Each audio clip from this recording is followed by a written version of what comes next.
இங்க 2 பேர்கிட்ட ஏற்கனவே சொல்லிட்டேன் சார். மூணாவதா இந்த அம்மா கிட்ட சொல்லலாம்னு வந்தேன்.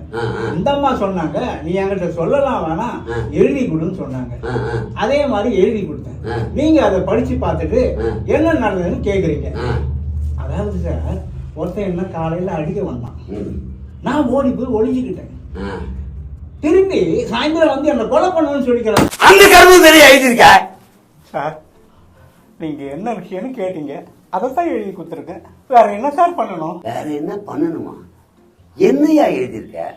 அடிக்க வந்தான், ஓடி ஒழிஞ்சேன், சாயந்தரம் கொலை பண்ணுவேனா? மூல காரணம் ஒண்ணு இருக்குல்ல. ஏதாவது காரணம் இல்லாம ஒருத்தர் அடிப்பானா, கொலை பண்றேன்னு சொல்லுவானா. அப்ப அந்த காரணமே சொல்லாம கம்ப்ளைண்ட் எழுதுனா எப்படி ஏத்துக்க முடியும்? அது என்ன காரணம்? மீன் முள்ளு போட்டதுதான் சார் காரணமே. கம்ப்ளைண்ட் எழுதலையே. யாருக்கிட்ட அதை சொன்னியா? சொல்லல. எப்படி ஆராய்ஞ்சு